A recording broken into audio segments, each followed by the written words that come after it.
नमस्कार, मैं आकाश वर्मा अपने चैनल स्टडी बाय स्काई पर स्वागत करता हूं। दोस्तों, जिस हिसाब से ठंडी बढ़ रहा है उस हिसाब से आपकी पढ़ाई भी बढ़ जानी चाहिए। एक नई एनर्जी के साथ बिल्कुल एक्साइटेड होके अच्छे से पढ़ाई करिए और पॉजिटिव थिंकिंग के साथ कि मेरी इस बार जॉब लगेगी। और साथ के साथ जो आप लोग पिछले पढ़ लिए हैं उसको अच्छे से रिवीजन करिए, 2 से 3 बार पढ़िए। ठीक है।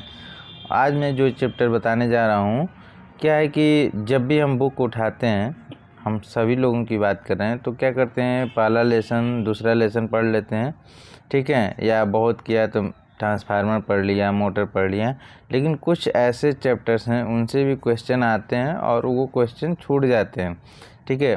लगता है कि मोटर पढ़ लूँगा तो सारा क्वेश्चन हमारा सॉल्व हो जाएगा, तो ऐसा कुछ नहीं है। आप लोग बिल्कुल मैं ऐसा चैप्टर चूज किया हूँ कि जो है परीक्षा में इसे 4 क्वेश्चन देखने को मिल सकते हैं। तो आइए पहला क्वेश्चन देखते हैं क्या है। कह रहा निम्नलिखित में से कौन सा अपारंपरिक ऊर्जा स्रोत का उदाहरण है। तो इसका आंसर हो जाएगा डी। ये तीनों अपारंपरिक ऊर्जा के स्रोत के एग्जाम्पल हैं। नेक्स्ट क्वेश्चन देखते हैं। जिस स्थान पर विद्युत का उत्पादन होता है उसे क्या कहते हैं। उसे कहते हैं पावर हाउस। ठीक है। जनरली आप सुनते होंगे गांव में जो रहते हैं तो वो कहते हैं, जहाँ पे छोटा सब स्टेशन होता है 33/11 बोलते हैं कि पावर हाउस चले जाओ। लेकिन एग्जैक्ट क्या है, जहाँ पे जनरेशन होता है, बिजली जनरेट होती है, उसको पावर हाउस बोलते हैं। ठीक है। जिस ढालू सुरंग के द्वारा जल टरबाइन तक पहुँचता है उसे क्या कहते हैं। पेनस्टॉक। ये इम्पोर्टेंट है, पूछा हुआ है। जिस ढालू सुरंग के द्वारा जल टरबाइन तक पहुंचता है उसे क्या कहते हैं। पेनस्टॉक। क्या कहते हैं। पेनस्टॉक। नेक्स्ट क्वेश्चन देखते हैं। परमाणविक विद्युत ऊर्जा पावर प्लांट में कौन सा ईंधन के रूप में प्रयोग किया जाता है। तो ये बहुत ही नॉर्मल बेसिक क्वेश्चन है। यूरेनियम। परमाणविक विद्युत ऊर्जा पावर प्लांट में ऊर्जा स्रोत से किस विधि द्वारा प्राप्त ऊर्जा प्राप्त किया जाता है। तो ये है नियंत्रित नाभिकीय विखंडन के द्वारा। ठीक है। अच्छे शीतक में कौन सा अवशोषित करने की क्षमता। अच्छे शीतक में न्यूट्रॉन अवशोषित करने की क्षमता जो है कम होती है। अब आइए नेक्स्ट।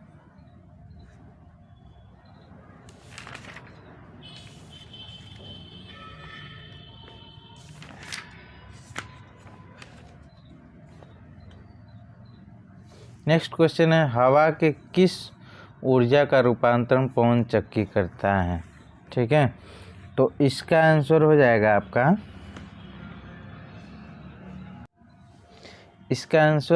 आपका, गतिज ऊर्जा। गतिज ऊर्जा का रूपांतरण करता है। 400 केवी के विद्युत पावर को पावर प्लांट से ग्रिड सब स्टेशन तक लाना क्या कहलाता है। क्या कहलाता है। Primary transmission. प्राइमरी ट्रांसमिशन मैं आज एक वीडियो में दिखाऊंगा आपको कि जहां से भी जनरेट होता है और वहां से और जो 400 केवी सब स्टेशन वहां तक की लाइन को प्राइमरी सब स्टेशन ट्रांसमिशन कहते हैं। ठीक है। तो ये मैं आपको एक वीडियो में भी दिखा दूंगा आपको।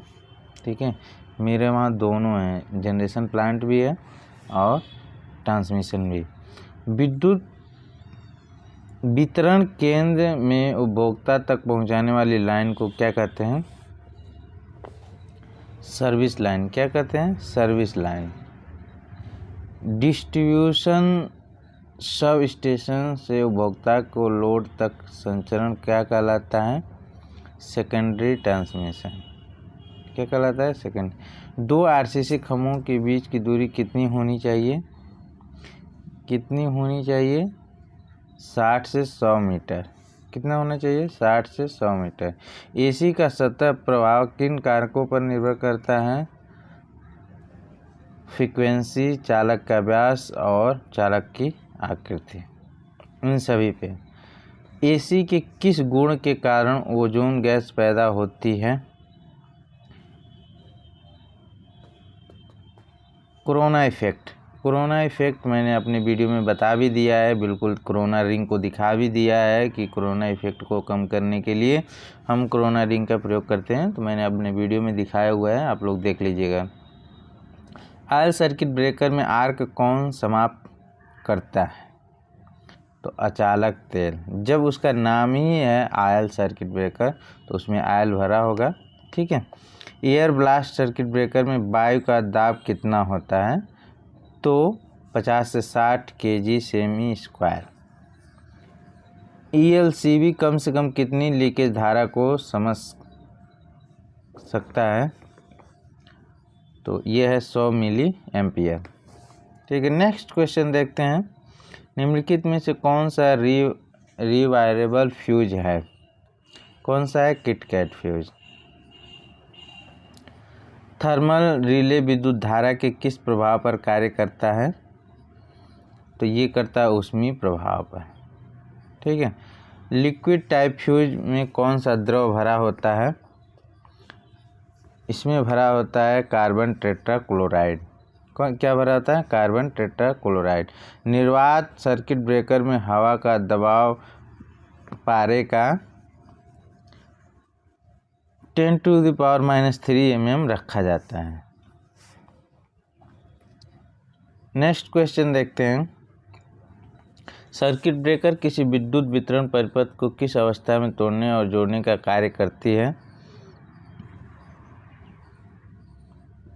सामान्य और असमान दोनों के केस में, ठीक है। इसका सही आंसर होगा केवल दोष पे ही ब्रेकर नहीं, सामान्य केस में भी ब्रेकर ऑफ होता है, ठीक है। किस उद्देश्य से सर्किट ब्रेकर में तेल भरा जाता है? तो इसका आंसर होगा परिपथ के तोड़ते समय पैदा हुई चिंगारी को बुझाना, ठीक है। अब इसमें जो 400 में यूज किया जाता है उसको गैस यूज किया जाता है, उसमें SF6 गैस होता है, सल्फर हेक्साफ्लोराइड, जिसको पूछता है कि ये नॉन टॉक्सिक होता है या नहीं, तो जहरीला नहीं होता है और फ्लेमेबल नहीं होता है, मतलब ज्वलनशील भी नहीं होता है, ठीक है। नेक्स्ट क्वेश्चन देखते हैं। निम्नलिखित में से कौन सी दो प्रकार की ट्रिपिंग व्यवस्था सर्किट ब्रेकर में होती है? तो इसका आंसर हो जाएगा बी, ठीक है। अब नेक्स्ट क्वेश्चन 24 नंबर देखते हैं। किस प्रकार की युक्ति सर्किट ब्रेकर में शॉर्ट सर्किट अवस्था में ट्रिपिंग के लिए प्रयोग किया जाता है? तो इसका होगा ऊष्मीय और चुंबकीय। 25 नंबर क्वेश्चन देखते हैं। अनुरक्षण योग्य पुर्जा नहीं है, ठीक है, तो किसका मेंटेनेंस नहीं हो सकता है? मिनिएचर सर्किट ब्रेकर का। मिनिएचर सर्किट ब्रेकर जो MCB जो होता है उसका मेंटेनेंस नहीं हो सकता।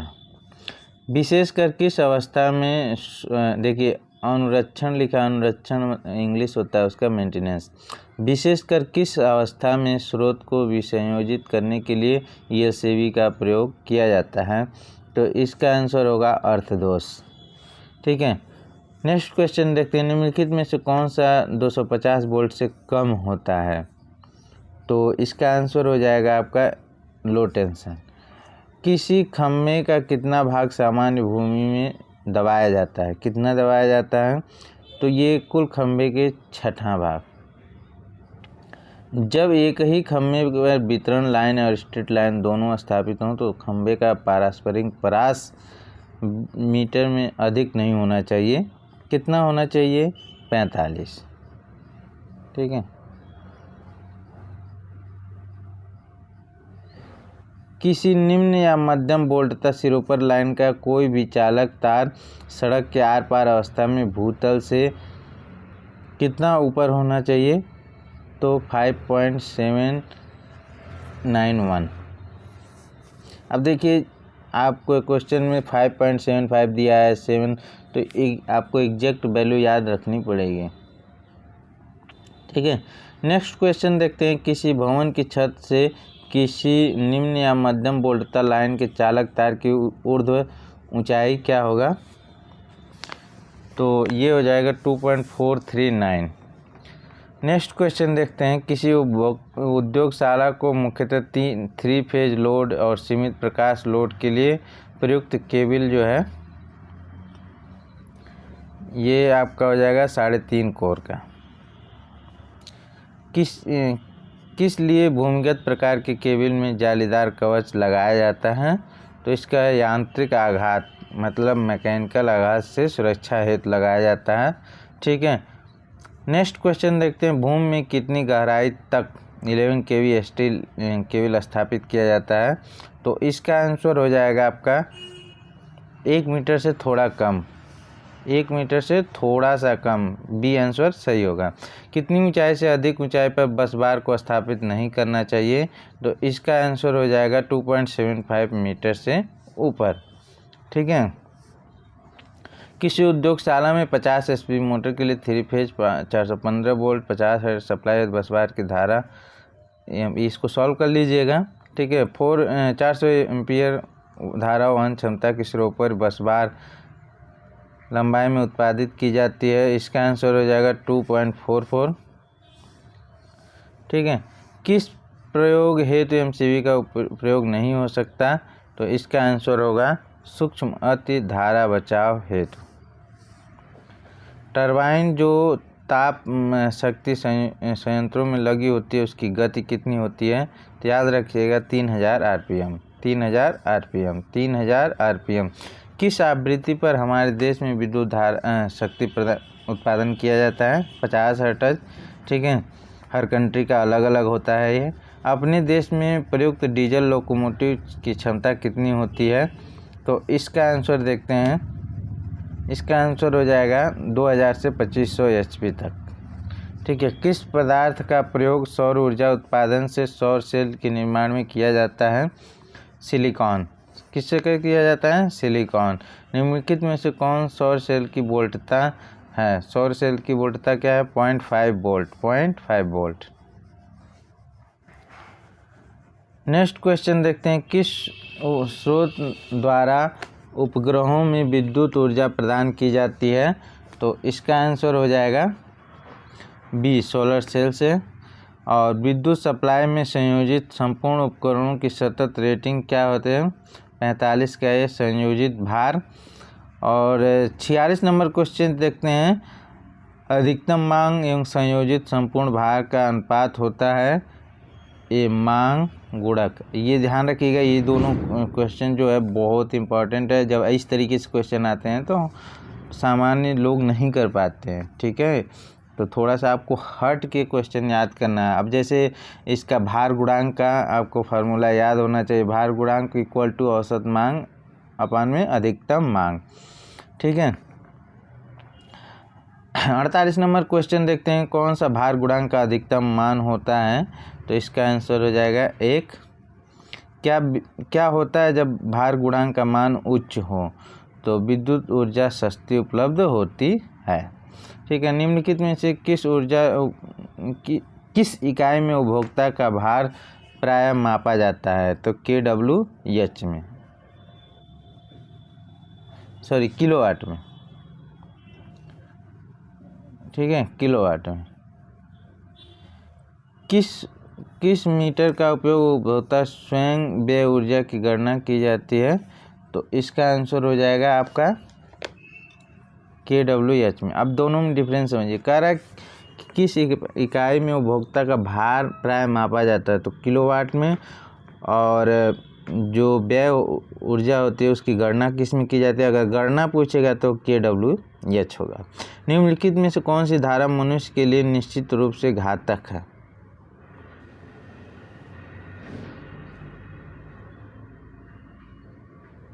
घातक है ये आपका 100 मिली एम्पियर। निम्नलिखित में से कौन सा मान विद्युत धारा का मान अधिकतम है जो मनुष्य के शरीर को हानि नहीं पहुंचा सकता? तो इसका है 9 मिली एम्पियर।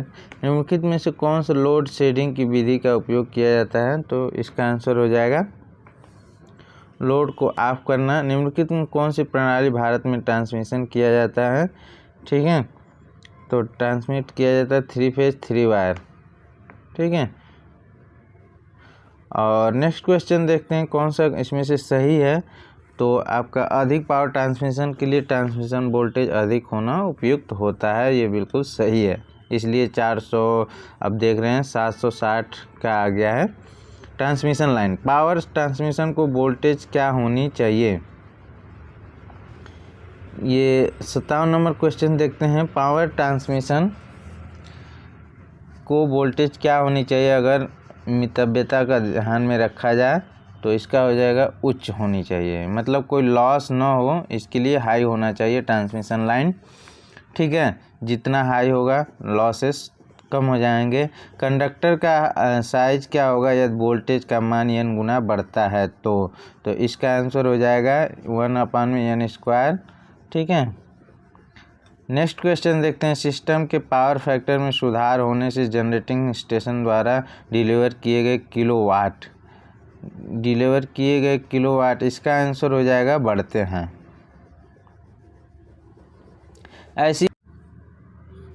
ऐसी डिवाइस जो पावर फैक्टर सुधारने के काम आती है तो अग्रगामी रिएक्टिव पावर। ठीक है, नेक्स्ट क्वेश्चन देखते हैं। एक अति उत्तेजित सिंक्रोनस मोटर को शून्य भार पर, तो इसका आंसर हो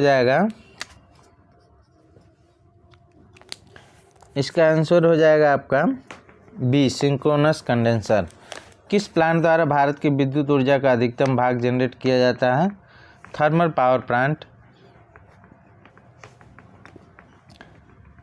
नेक्स्ट क्वेश्चन देखते हैं। में ध्रुवों की संख्या अधिकतम होती है, तो अधिकतम होती है तो इसका आंसर हो जाएगा हाइड्रोलिक टरबाइन के साथ कपल्ड अल्टरनेटर।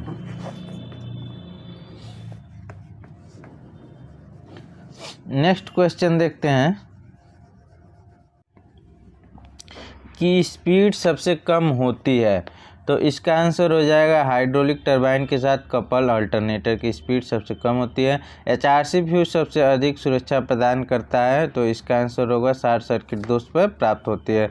ग्राउंड वायर का उपयोग किया जाता है, ठीक है, शॉर्ट सर्किट के कंडक्टर अथवा युक्ति को अर्थ प्लेट से कनेक्ट करने के लिए किया जाता है। अर्थिंग के बारे में पूछ रहा है। नेक्स्ट क्वेश्चन देखते हैं। सर्किट ब्रेकर क्या कार्य करता है जब किसी सिस्टम में कोई दोष उत्पन्न होता है तो वह स्वतः ओपन हो जाता है। ठीक है, मैंने अपनी वीडियो में बिल्कुल दिखाया है कि ब्रेकर क्या है, किस प्रकार से दिखता है, आप देख सकते हैं, पहले डला हुआ है वीडियो। किसके द्वारा अर्थ कंडक्टर का साइज निर्धारित होता है, सर्विस लाइन की एम्पियर क्षमता द्वारा। कहाँ पर ग्राउंडिंग की जाती है, तो इसका आंसर होगा सप्लाई सिरे पर। ठीक है, आर्क प्रतिरोध क्या होगा यदि सर्किट ब्रेकर में आर्क की लंबाई बढ़ती है तो बढ़ता है। कौन सा सर्किट ब्रेकर जो है सामान्यतः रेलवे में प्रयोग किया जाता है, तो bio air circuit breaker, air blast circuit breaker. कौन सा सर्किट ब्रेकर जो है EHT के लिए प्रयोग किया जाता है, तो इसका आंसर हो जाएगा SF6। आप मेरे वीडियो में जा कर के देख सकते हैं, जो UPPCL का प्लेलिस्ट है उसमें आप देख सकते हैं, मैंने डाला हुआ है। ठीक है, रिले का मुख्य कार्य होता है दोष ढूंढना। ठीक है, कौन सा रिले विद्युत पावर सिस्टम में अधिकतर प्रयोग होता है, तो इसका आंसर हो जाएगा इलेक्ट्रोमैग्नेटिक रिले। ठीक है, और नेक्स्ट क्वेश्चन देखते हैं। सल्फर हेक्साफ्लोराइड SF6 परावैद्युत सामर्थ्य वायु की तुलना में कितनी गुनी होती है, तो इसका हो जाएगा 5 गुना। निम्नलिखित किस पर इंसुलेटिंग मटेरियल की विद्युत ब्रेकडाउन सामर्थ्य निर्भर करती है, तो इसका आंसर हो जाएगा डी। संचरण लाइन पर प्रभावी AC प्रतिरोध और DC प्रतिरोध की तुलना में अधिक होता है। नेक्स्ट क्वेश्चन देखते हैं 78 नंबर। क्या कारण है कि संचरण लाइन में AC और DC प्रतिरोध समान नहीं होते हैं, तो त्वरित प्रभाव। ठीक है,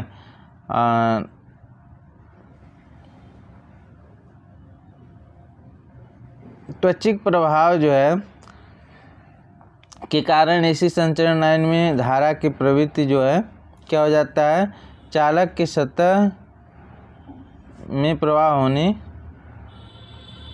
होने की होती है। ठीक है, और नेक्स्ट देखते हैं, प्रत्येक डिस्क जो सस्पेंशन लाइन इंसुलेटर में लगे होते हैं में वोल्टेज क्या होता है, वितरण असमान होता है। ठीक है, ये इम्पोर्टेंट है। 80 नंबर क्वेश्चन देख लीजिएगा, याद कर लीजिएगा। निम्नलिखित में से कौन सा कोरोना कहलाता है, मैंने बहुत अच्छे से बता दिया है, दिखा भी दिया आपको कि जो कोरोना इफेक्ट है, चालकों में अधिक धारा प्रवाह के कारण चालकों का गर्म होकर चमकना, नीले कनेक्शन पर स्पूलिंग उत्पन्न करना और ढीले कनेक्शन पर स्पूलिंग उत्पन्न करना, चालकों के चारों ओर वायु के आयनीकरण के कारण ओजोन गैस की परत बनाना। किस कारण से संचरण लाइन में कोरोना उत्पन्न होता है, तो इसका हो जाएगा चालकों के व्यास, उसके मध्य की दूरी। किस कारण से संचरण लाइन में झोल सैग आता है, ठीक है, तो ये हो जाएगा डी, दो चालकों के मध्य दूरी, चालकों के तनाव, चालक के प्रति यूनिट लंबाई का भार। ठीक है, उपयुक्त में सभी होगा इसका आंसर। कोरोना हानि से संचरण लाइन की क्षमता पर क्या प्रभाव पड़ता है, तो इसका हो जाएगा दक्षता कम हो जाती है। ठीक है, एफिशिएंसी कम हो जाती है। अधिकतम संचरण वोल्टता को भारत में होता है, तो अभी 400 kV है इसका सही, लेकिन अब अगर 765 दिया है तो 765 लगाइएगा आप लोग। ठीक है, त्वचिक प्रभाव क्या है, त्वचिक प्रभाव जो है पदार्थ की प्रतिरोधकता बढ़ने पर कम होगा। ठीक है, कौन सा कोरोना प्रभाव है, तो याद रखिएगा ऊर्जा हानि बढ़ती है। ठीक है, एनर्जी लॉस बढ़ जाता है। ठीक, कोरोना के प्रभाव से क्या होता है, तो इसका आंसर हो जाएगा सभी ओजोन गैस उत्पन्न होती है, जिसे गंध द्वारा पहचाना जा सकता है। चालक के चारों ओर नीले रंग का एक चमकदार आवरण उत्पन्न हो जाता है। हीसिंग ध्वनि उत्पन्न होती है। ठीक है, क्या कारण है कि संचरण लाइनों में दो खंभों के मध्य चालक का कंटेनरी के रूप में झूल जाता है, तो इसको बोलते हैं सैग। ठीक है, एनटीपी वायु की भंजन वोल्टता दर्शाता है 3 × 10⁴ वोल्ट प्रति सेकंड। नेक्स्ट क्वेश्चन देखते हैं, क्या कारण की विद्युत शक्ति का संचरण वोल्टता पर किया जाता है। 91 संचरण हानियाँ कम करना। कौन सा पदार्थ बस बार के लिए उपयुक्त है, कॉपर। चालकों की पृथ्वी से निम्नतम दूरी पर क्या होगी जब संचरण वोल्टता 400 की, तो इसका आंसर हो जाएगा 8.5 मीटर। ठीक है, किस लाभ के लिए केवल का धात्विक कवच लगाए जाते हैं, तो ऊष्मीय प्रतिरोध को कम करना, कोरोना प्रभाव को कम करना, वैद्युतिक स्थितिक एस्थेटिक प्रतिबल से रक्षा। केबल में प्रयुक्त प्रतिरोधक पदार्थ की परावैद्युत क्षमता होता है उच्च होनी चाहिए। किस लाभ के लिए केबलों पर कवच लगाया जाता है, नमी में सुरक्षा। कौन सा केबल जो है अति उच्च वोल्टता पर प्रयोग किया जाता है, तो गैस दाब केबल और तेल पूरित। नेक्स्ट क्वेश्चन देखते हैं, गहराई की खाई भूमिगत केबल हेतु भूमि खोदी जाती है कितना, 1.2 मीटर। और नेक्स्ट क्वेश्चन देखते हैं, दोष जो है युक्त केबल के साथ एक अन्य दोष रहित केबल उपलब्ध होने पर दोष ज्ञात करने के लिए प्रयुक्त विधि है लूप परीक्षण। ठीक है, तो पूरा वीडियो देखने के लिए धन्यवाद दोस्तों, आप सभी को।